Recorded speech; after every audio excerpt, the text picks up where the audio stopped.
Hello and welcome to News Central TV. I'm Darshan Usman. The top stories this. Benue State Governor condemns killings, deploys tactical squads to tackle insecurity. APC Northeast Zonal meeting ends in rancor over endorsement of Tinubu-Shettima ticket for 2027. Away from Nigeria, 19 dead in DR Congo as floods ravage Kinshasa following heavy downpour. Details shortly.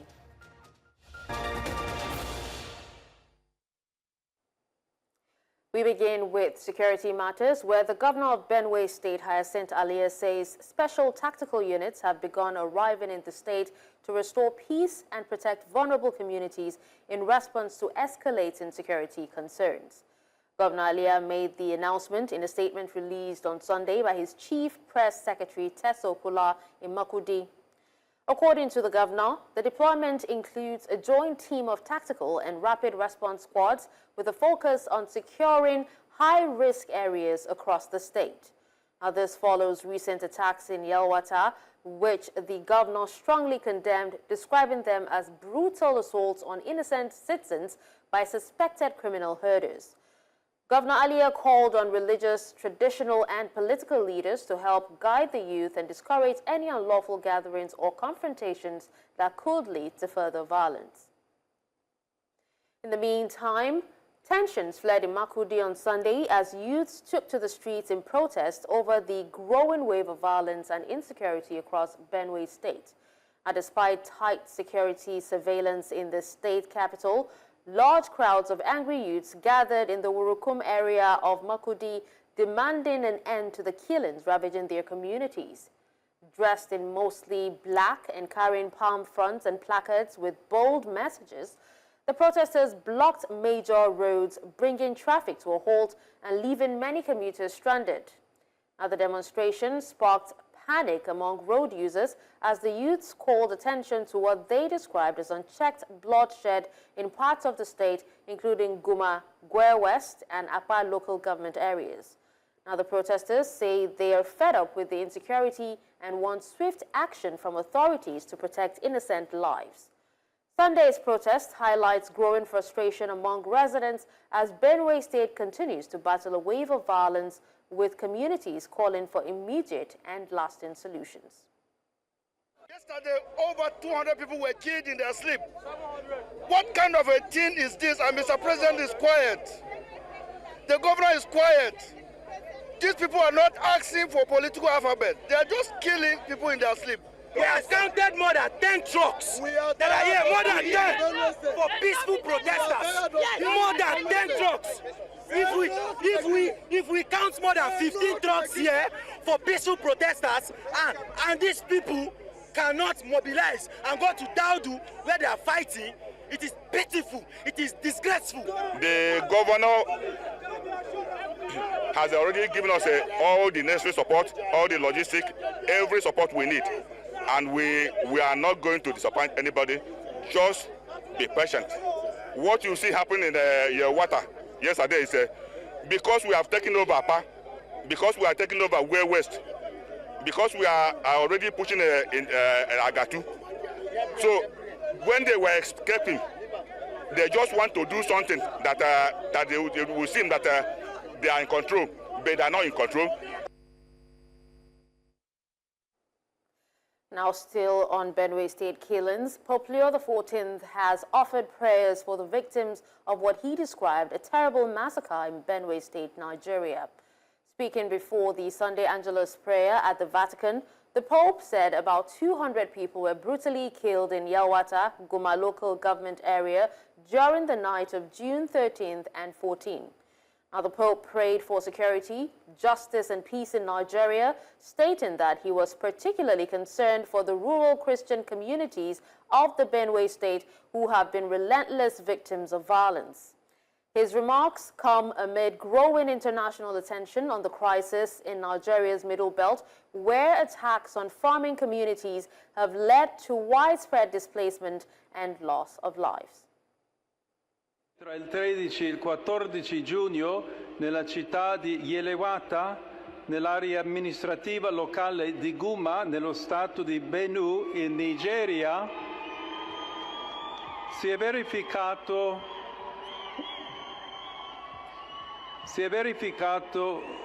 un terribile massacro in cui circa 200 persone sono state uccise con estrema crudeltà, la maggior parte delle quali erano sfollati interni, ospitati dalla missione cattolica locale. Prego affinché la sicurezza, la giustizia e la pace prevalgano in Nigeria, paese amato e così colpito da varie forme di violenza. E prego in modo particolare per le comunità cristiane rurali dello Stato di Benue, che incessantemente sono stati vittime della violenza.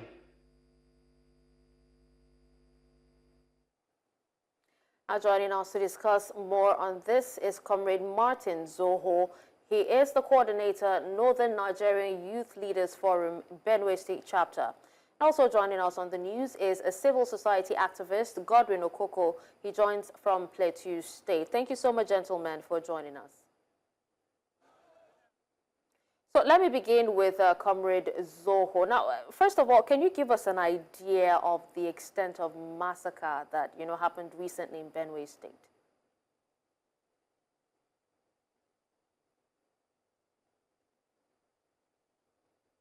Comrade Zoho?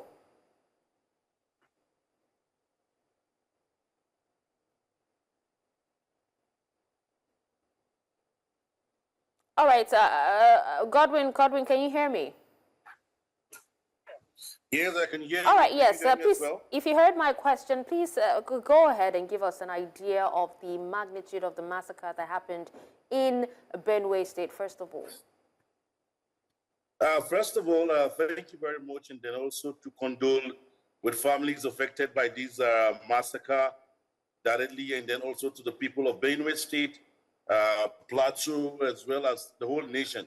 It's an unfortunate that human lives have been lost consistently and almost on a daily basis across the states, and the perpetrators of these acts continue to carry out their nefarious activities on the beaten. I think that what has happened is quite unfortunate, and it's something that should not have happened.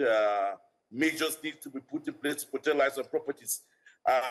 From information gathered, people who have also escaped from various communities that have been under attack while taking refuge also were attacked in Yelewata. And this attack didn't just take place in just one of the communities. It's spontaneously across different communities, covering Gweris, Guma, as well as part of Makurdi. And we must not stop there. We must also remember the lives that have been lost across Agatu and other parts of the state.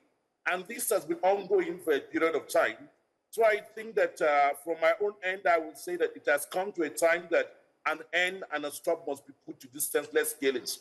Human lives are sacred and they must be preserved, protected, and given all the due support.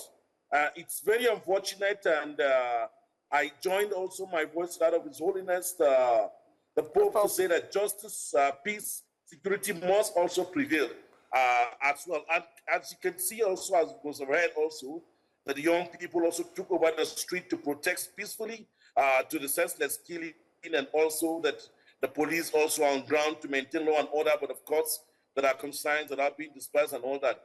But beyond this, I think that time has come for us as a people, beyond the rhetorics and the condemnations that comes with all these killings, that we must see that an end is put to this. The perpetrators also must be arrested and prevented from carrying out such kind of attacks. Godwin, if you don't mind, we would actually have to, pause here for a bit. We'll take a quick break and we will be back to you. Please.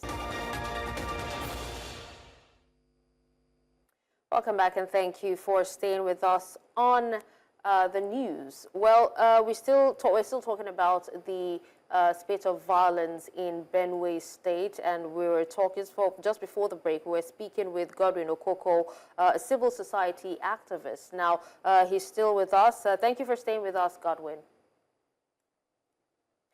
So, well, before the break, you were talking, and we would actually love for you to tell us what you think are the root causes of the escalating violence and insecurity in the state, and also similar regions in Nigeria. Thank you for these. I would like to say that across the middle belts and the north central state, as well as the northwestern states of Nigeria, even the north eastern state of the country. There have been also a lot of issues of contextual insecurity issues.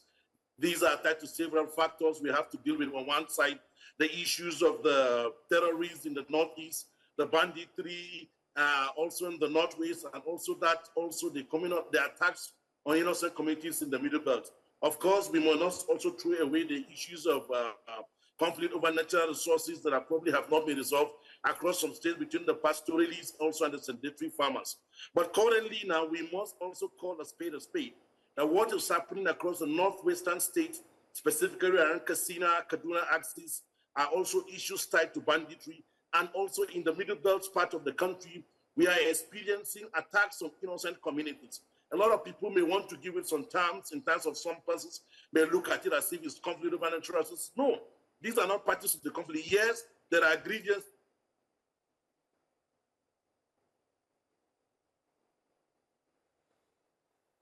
Hello, Lives Godwin. are being killed on a daily basis. People are being attacked in their communities. There is a massacre going on. And those people who are carrying out those actions must be treated as criminals. We must be able to separate criminality from any grievances that have been unresolved. So that when we have been able to deal with those acts of crime, then it gives and provides opportunities for dialogues to continue. There is nothing else we can do in the midst of chaos. Lives are lost on a daily basis across Plateau and Benue. Women and children are killing their dogs. And we cannot continue to condemn those actions on the basis that there are unresolved grievances. No, whatever are the grievances that we are experiencing or that we have, I think what is more important is the safety of lives and property. We're not talking even about the livelihood that have been lost. Today, get it right that across communities in Plateau, Benue, and some parts of women have mentioned, farmers cannot go to farmland to farm. It means we're talking about food insecurity in the near future here across our country.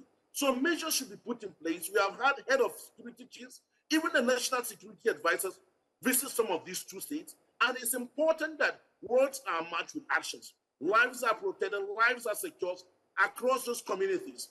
People should have assurances and confidence that the role of our security agencies are important in safeguarding their lives and property, but also that collaboratively, the security actors do not also have any magic wand. They are human beings like us. So this calls also on communities to please provide relevant information that will aid them in carrying out their work. The corporations of each and everyone is important.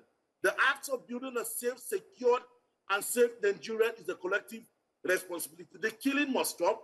It also calls also for our security actors to also review the security architectural framework of our country.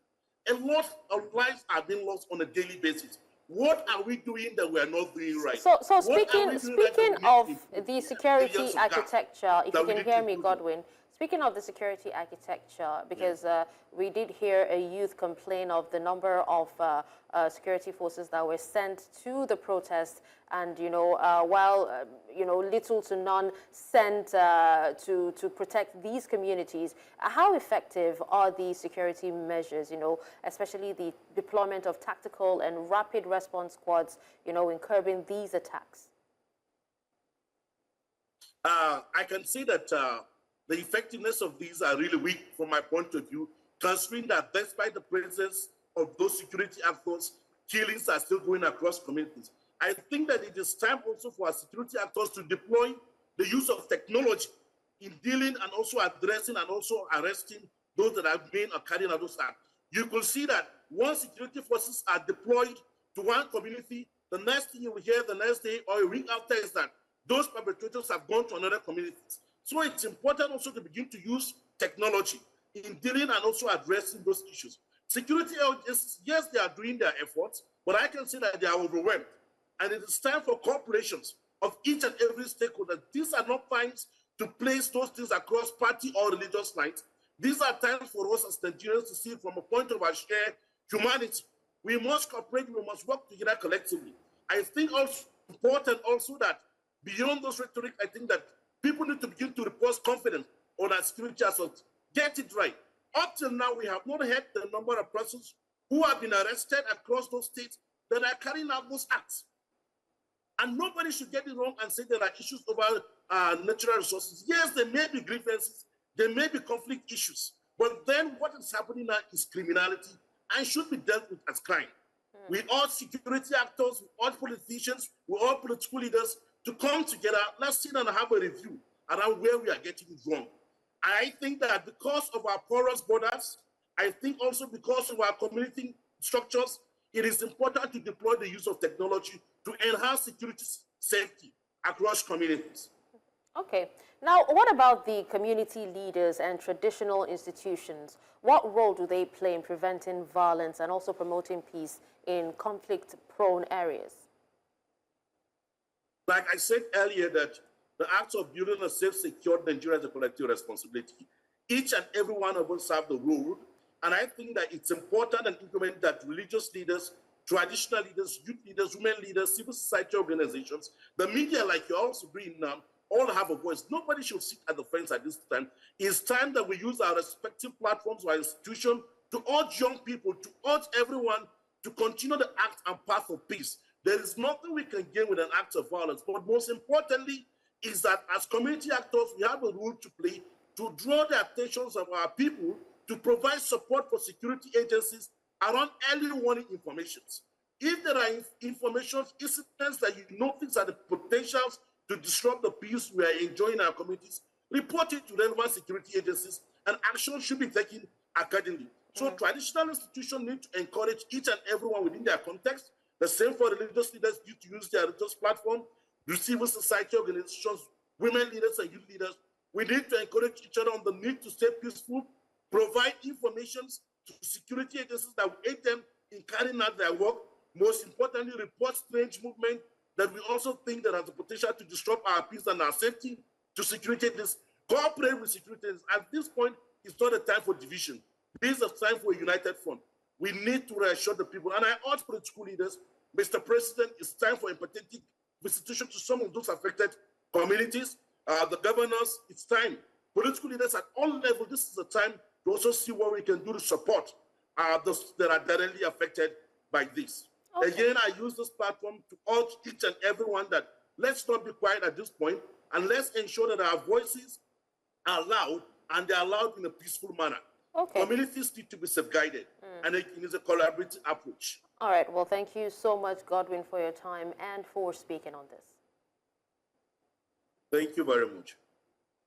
Away from that, and in Zaria, Kaduna State, the Chief of Army Staff, Lieutenant General Olufemi Oluyede, delivered a rousing address at the passing out parade of the 88 regular recruits intake at the depot Nigerian Army on Saturday.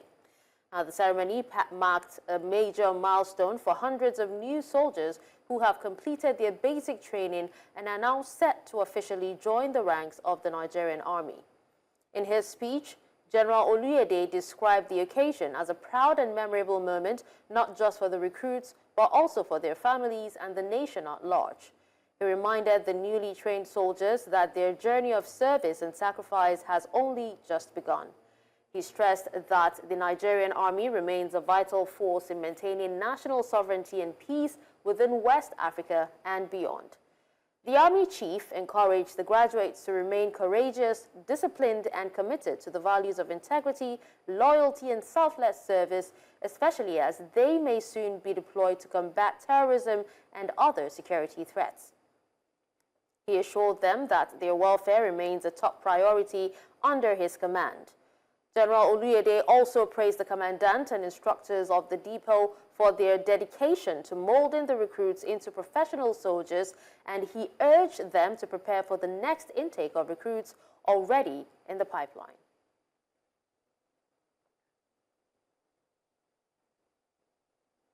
In the last 2 years since the inauguration of Nigeria's 10th National Assembly, over 3,000 bills have been deliberated across the chambers of the Senate and the House of Representatives.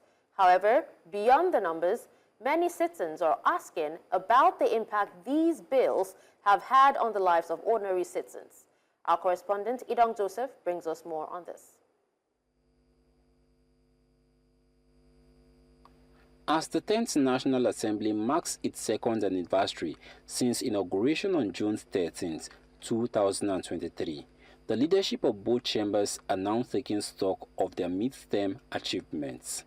In the House of Representatives, Speaker Abbas Tajuddin revealed that over 2,000 bills have passed through the first and second readings, with many advancing to third reading, and some already receiving presidential assents under his leadership. Within 2 years, we have reviewed 2,263 bills.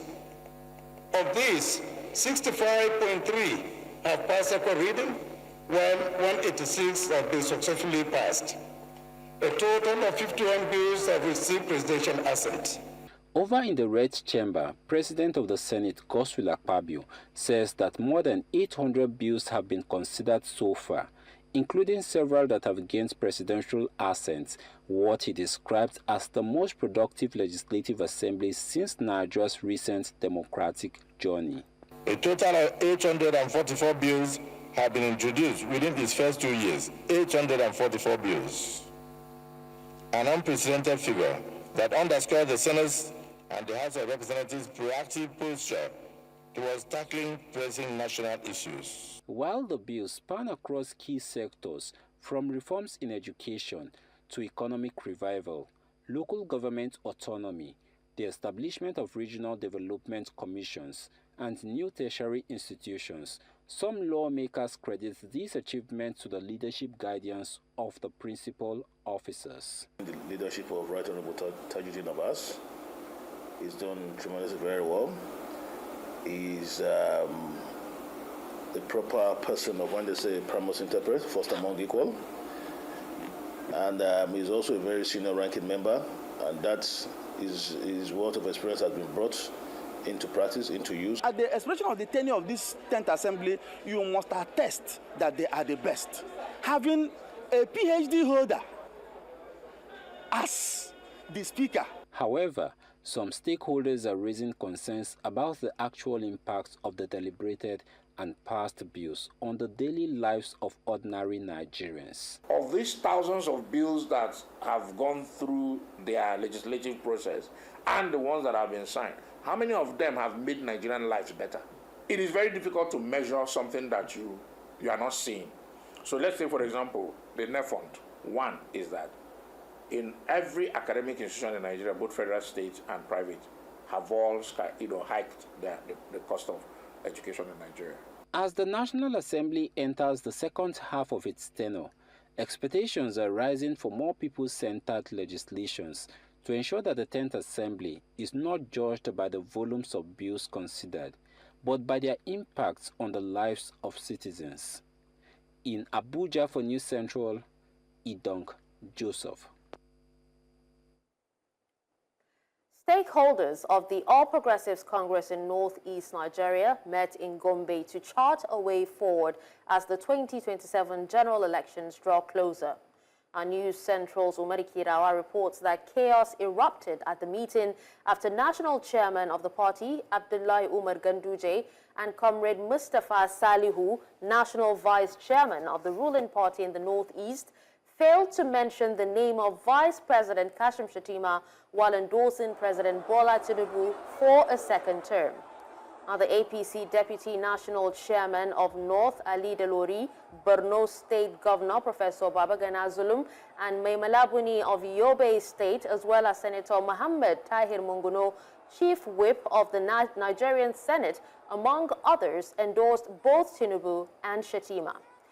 However, there were growing tensions over the perceived marginalization of Shettima, a key political figure from the Northeast whose influence and strategic alliances were instrumental in the party's victories. The Socio-Economic Rights and Accountability Project has urged President Bola Tinubu to take strong action against the injustice surrounding the annulled June 12, 1993 presidential election. Now, the group called on the president to support reforms that will protect Nigeria's democracy. In a letter dated June 14, 2025, and signed by SERAP's Deputy Director Kolawole Oluwadare, The organization urged Tinubu to set up a presidential panel of inquiry to investigate the unlawful annulment of the 1993 election and identify individuals responsible for what it described as deliberate violations of Nigerians' democratic freedoms.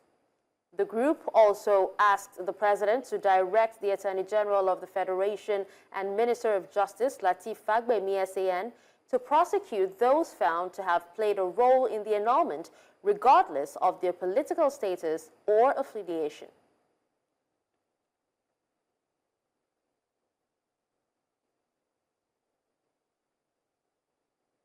The news returns after the break. Thank you for staying with us. Now, from quiet providers to guiding hands, fathers have long stood as pillars of strength in our lives. Today, we pause to honor the men who continue to shape families and futures with unwavering dedication and love. As part of our special Father's Day coverage, humans of NC share heartfelt memories, moments that remind us why dads truly are everyday superheroes. Now, to all the fathers out there, the unsung heroes who never stop showing up, happy Father's Day. We see you, we thank you, and today we celebrate you.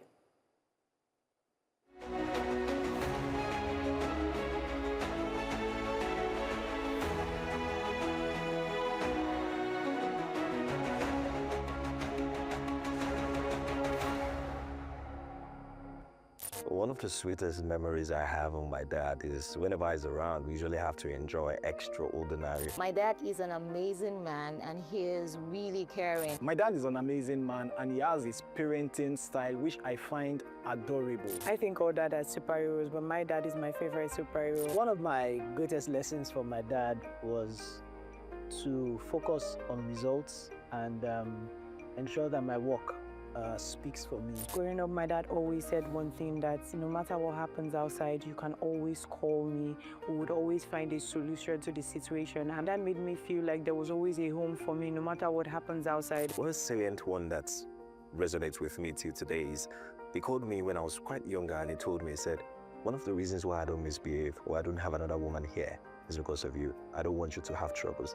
And that stuck with me even till today. My dad would negotiate. I mean, we had discussions. We had a good time growing up. Although now he's getting older and at times he gets impatient, but he's still very loving and caring. He always emphasized the importance of hard work and having results. And for me, I think that has stood with me, and that continues to guide how I live my life. I really love my dad, and I don't think I would have done this world properly without him. I don't even want to know what a world without him would be. Now, as a parent myself, I am adopting some of his styles in the sense that I'm just observing my kids and I will be growing with them, learning from their interest and not trying to force my own interest or direction on them. And I think this is an amazing thing I learned from my dad. So today I appreciate his resilience, I appreciate his decisions. Some of the errors now I come to understand, some of these indecisions now I come to understand, being a father myself. To the young dad out there, or that person who wants to become a dad, now is the best time. Yes, the whole world is not well, but you can make a difference by being a better dad to somebody. Don't wait until it's too late to appreciate a father for everything that they do, for all the hard work that they put in. Appreciate a father today before it's too late. Fatherhood is quite a rewarding experience. It's better experience than imagined. It's not something you tell somebody. It's an experience that's life-changing and brings about a sense of responsibility on any man. I love you, Daddy, and happy Father's Day to all dads out there. Happy Father's Day to you. Happy Father's Day. Happy Father's Day. Happy Father's Day. Happy Father's Day, Dad. Happy Father's Day to me and all the wonderful dads in the world. To all the men out there like myself, happy Father's Day to you all.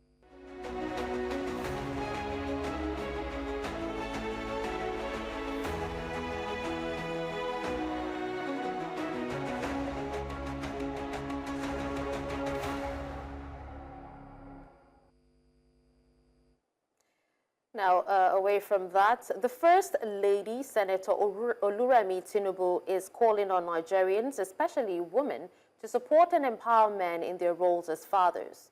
Speaking in Abuja on Sunday as the world marked International Father's Day, Senator Tinubu urged the public to provide men with the support and enabling environment they need to thrive as fathers.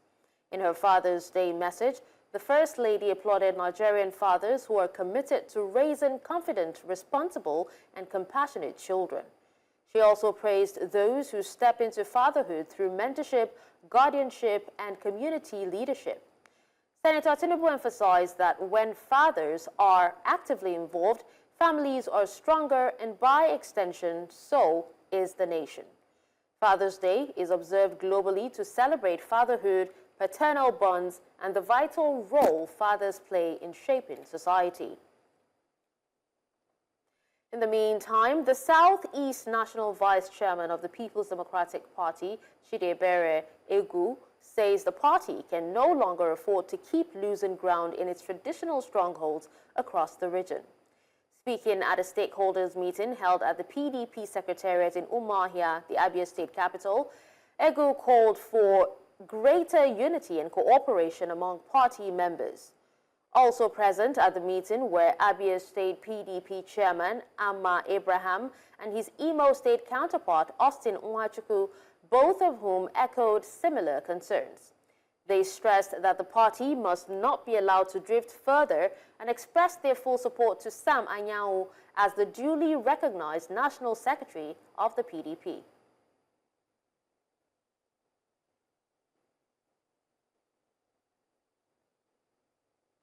The people of Ijala community in Delta State have reaffirmed their Ijaw origin and pledged full allegiance to the rulership of the Gbaramatu Kingdom. At a press briefing held at Ubega Town Hall, community leaders and residents dismissed claims linking Ijala to Shekiri ancestry, distancing themselves from the neighborhood or neighboring Ugorodo community. News Central's Biola Festus reports. Ijala, Jaloba, is a riverine community in Delta Southwest local government area. Located near Gbaramatu Kingdom, the headquarters of the Ijaw people in Delta State. Renowned for fishing and palm wine tapping, the community has long been subject to misconceptions due to the dominance of the Shekiri language in the area. But Ijala leaders are now speaking out to set the record straight. Whatever I said about this Ijala today is being supported by Gbare Egbesu. And anybody that say what we said here is different is on his own. I'm a male child from onset, from Owejubri to Egbera, to Egogo, Erwehi, Enyego, Nawe, and myself. All the aforesaid, they are all male of Gbaramatu.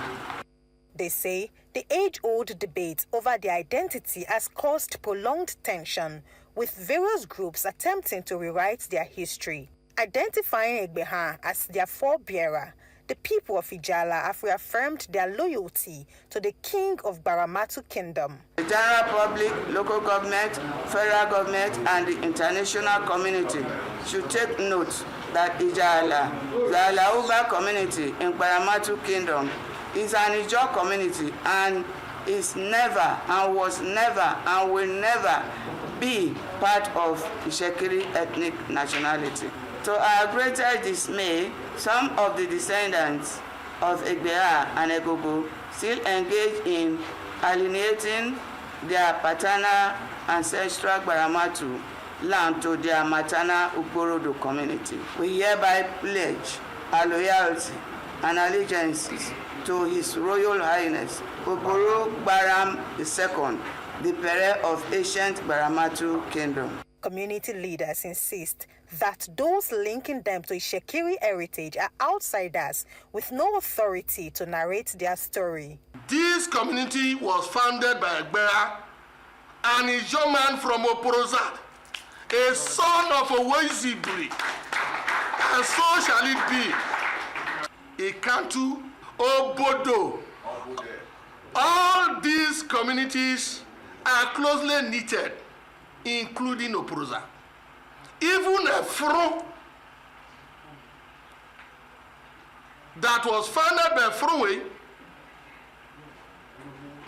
and Arogbo and even Patani, the Kabowe Kingdom, have claim to Obodo and Amadino. I say it with every responsibility and conviction. And we are not ready. We will not relinquish this community for any stranger that wants to use all cunning means to take away this, our Godfather given land. For the Jala people, this public clarification marks an important step in reclaiming their identity and embracing their Ijaw roots in line with African cultural traditions. In Delta State for News Central, Biola Festus. Coming up after the break, Ivory Coast opposition activists rally for fair elections ahead of October polls. We'll tell you more in a moment. Join us again.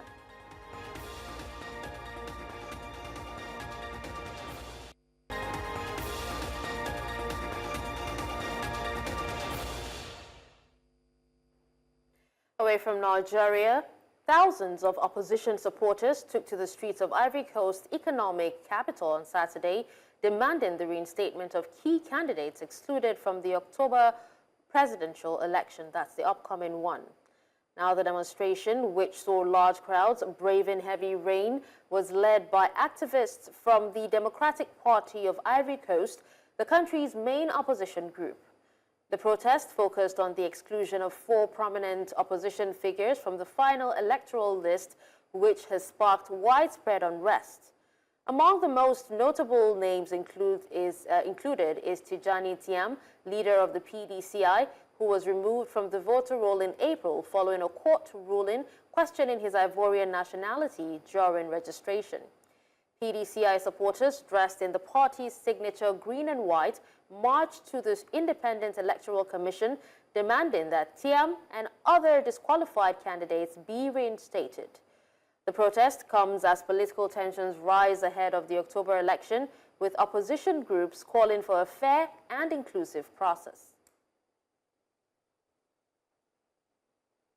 At least 19 people have been confirmed dead following severe flooding in the capital of the Democratic Republic of Congo, Kinshasa, after torrential rains hit the city on Saturday morning.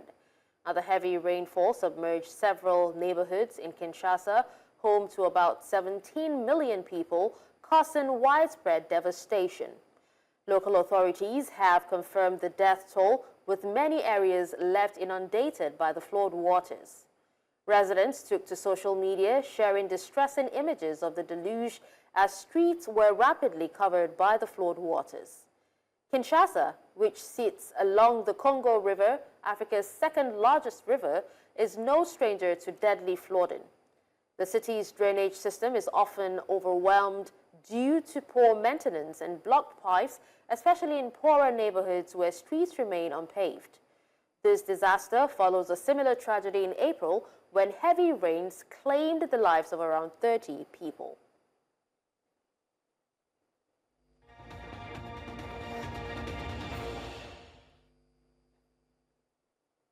In other news from around the world, a new wave of conflict erupted overnight as Iran launched dozens of missiles at central and northern Israel in retaliation of Israeli strikes on Iranian nuclear facilities.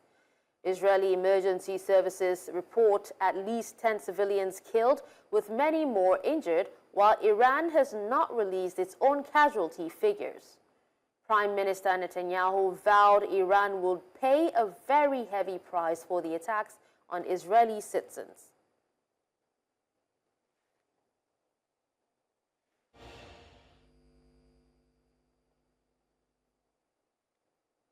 In the world of sports, Lagos is set to welcome over 100 archers from around the world for the first ever Zen Archery Lagos International Open.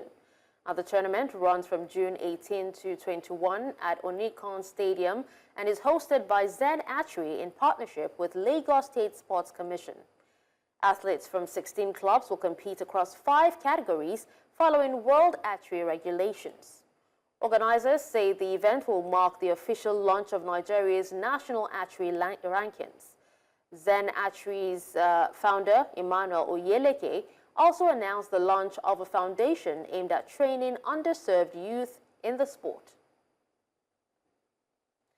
Kamaru, the Nigerian nightmare Usman, is back to winning ways, claiming his first UFC victory since 2021, defeating Joaquin Buckley in the welterweight main event of Fight Night in Atlanta. Now, the former champion won by unanimous decision after 5 dominant rounds. Usman's wrestling was the key. He avoided Buckley's power shots, scored takedowns in 4 rounds, and controlled the fight on the ground. The UFC heads to Azerbaijan next weekend for another stacked fight night.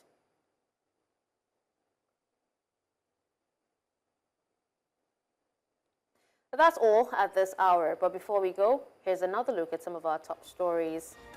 We told you that Benue State Governor Alia has deployed tactical squads to tackle insecurity. We also told you that APC Northeastern zonal meeting ended in rancor over endorsement of Tinubu-Shettima ticket for 2027. Finally, you heard that 19 people have died as floods ravaged Kinshasa following heavy downpour. Remember, you may send your eyewitness report to the WhatsApp number on the screen. Do follow us on social media. We are at News Central TV. You can watch News Central live on DSTV channel 422, GoTV channel 23, Star Times channel 274, Avo TV, and YouTube. Thank you for watching. I'm Darshan Usman.